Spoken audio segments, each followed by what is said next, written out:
Eyang Semar merupakan sosok pamomong yang dapat merangkul manusia tanpa pandang bulu, tanpa membedakan manusia, meski berlainan keyakinan. Pada dasarnya hubungan manusia dengan Sang Pencipta itu tidak diatur dalam suatu kerangka, namun terletak pada jati diri dan kehidupan batin manusianya.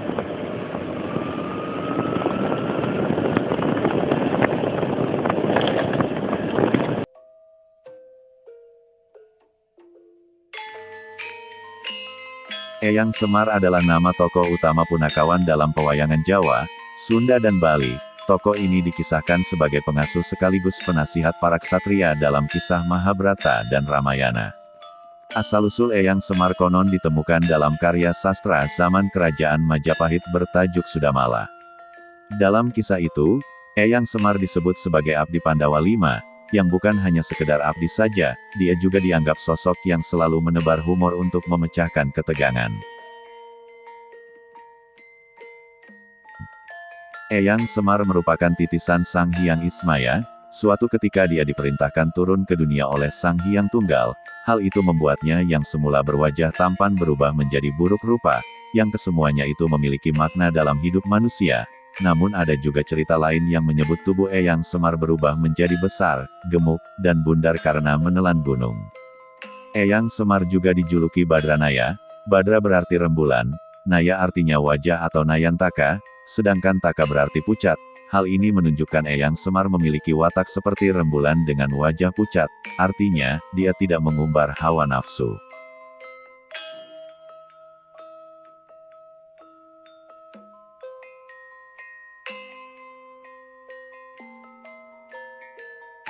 Tombak Kiai Sepanjang adalah tombak berujung trisula. Trisula identik sebagai pusaka yang dimiliki Nusantara, khususnya Pulau Jawa.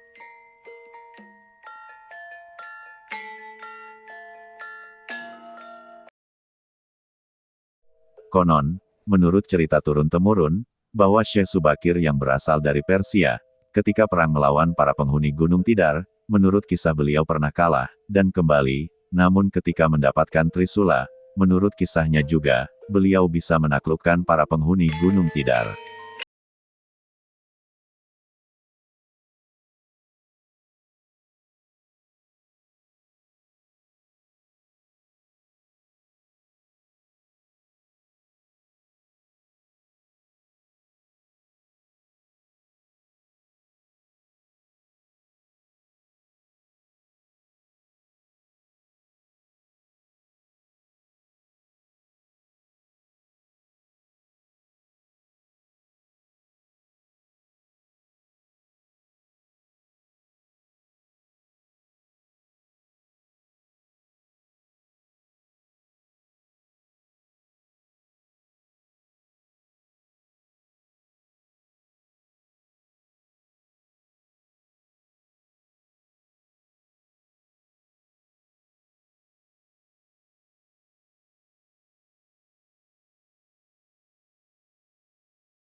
Dalam bahasa Jawa dibaca, so, diduga bukan merupakan pakunya tanah Jawa, sebab pakunya tanah Jawa adalah Gunung Tidar sendiri. So, memiliki makna, sopo salah seleh, di dalam kepercayaan Jawa, bisa diartikan, siapa yang berbuat salah pasti akan menuai akibatnya. Pangeran Purbaya, atau nama aslinya adalah Jaka Umbaran, anak yang diterlantarkan, semasa dalam kandungan ibunya, Sutowijoyo meninggalkan Giring, dan pulang ke Mataram. Jaka Umbaran merupakan putra dari Sutowijoyo atau Panembahan Senopati yang lahir dari istri putri Ki Ageng Giring. Setelah dewasa Jaka Umbaran pergi ke Mataram, untuk mendapatkan pengakuan dari ayahnya. Jaka Umbaran akhirnya berhasil mendapat pengakuan sebagai putra Mataram, dengan gelar Pangeran Purbaya. Dia merupakan pelindung tahta Mataram saat dipimpin keponakannya, yaitu Sultan Agung, pada tahun 1613 sampai 1645 Masehi. Pangeran Purbaya hidup sampai zaman pemerintahan Amangkurat pertama, putra Sultan Agung, ia hampir saja menjadi korban ketika Amangkurat pertama menumpas tokoh-tokoh senior yang tidak sesuai dengan kebijakan politiknya. Untungnya Purbaya saat itu mendapat perlindungan dari Ibu Suri atau Janda Sultan Agung. Purbaya wafat pada bulan Oktober tahun 1676, saat ikut serta menghadapi pemberontakan Trunojoyo. Di petilasan Pangeran Purbaya, terdapat pohon beringin yang begitu lebat. Konon katanya pohon ini adalah tempat bersemedinya Pangeran Purbaya. Pohon besar kini menjadi habitat ratusan kera, seolah menjadi penjaga makam.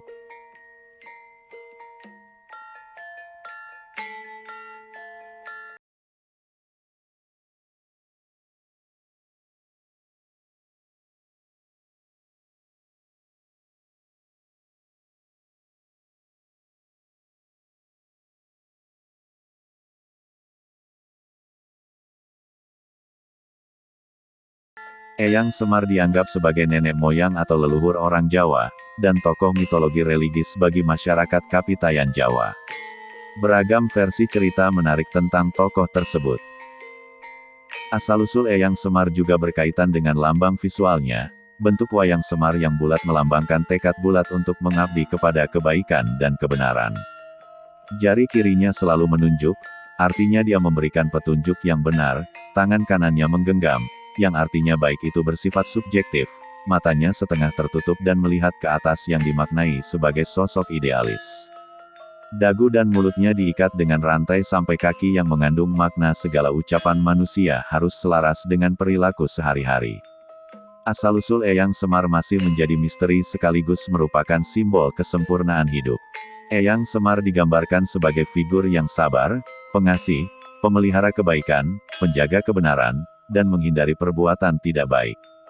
Dalam perspektif spiritual dia memiliki watak yang sederhana, tenang, rendah hati, tulus, tidak munafik, tidak mudah kaget, tidak gampang heran, dan memiliki ketajaman batin serta kejeniusan.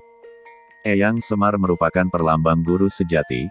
Eyang Semar dapat menjadi personifikasi hakikat guru sejati yang sejalan dengan konsep manunggaling Kawula Gusti. Itulah sebabnya Eyang Semar dan tokoh punakawan lainnya diceritakan sebagai pamomong para ksatria seperti dalam kisah Mahabharata dan Ramayana. Guru sejati dalam konteks ini adalah pengendali seseorang agar tetap berada di jalan yang benar. Di petilasan Eyang Semar ini, ada sosok raksasa, sebagai salah satu penghuni Gunung Tidar, yang keberadaannya memang di alam lain, namun bisa berinteraksi dengan kehidupan manusia, yang tentunya manusia itu harus memiliki ketajaman batinnya. Kita juga harus menghargai keberadaan mereka, sebab mereka adalah saudara kita. Di dalam Jangka Jayabaya yang mengalir secara tutur tinular yang menjadi kepercayaan masyarakat, khususnya Kejawen, legenda yang beredar di Pulau Jawa dikisahkan, beberapa kali ulama menyebarkan agama Islam di tanah Jawa, namun selalu gagal. Orang Jawa pada waktu itu masih kokoh memegang tradisi kepercayaan, bahwa orang Jawa pada masa itu, sudah mengenal adanya Gusti atau Tuhan.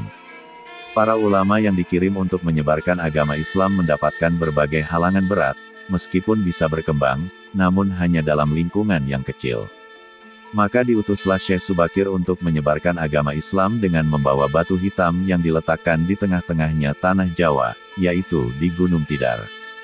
Kemudian, Gunung Tidar dikenal dengan pakunya tanah Jawa, yang menjadi bagian legenda di Nusantara.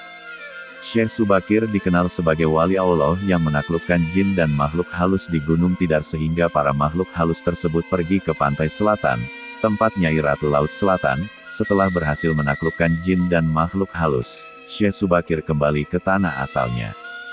Di petilasan Syekh Subakir ini, pada waktu-waktu tertentu, bahkan setiap waktu banyak orang datang dari berbagai penjuru daerah, untuk berziarah dan berdoa memohon kepada Sang Maha Pencipta, supaya tercapai apa yang menjadi ujubnya. Salam bersejarah, Rahayu, Rahayu, Rahayu.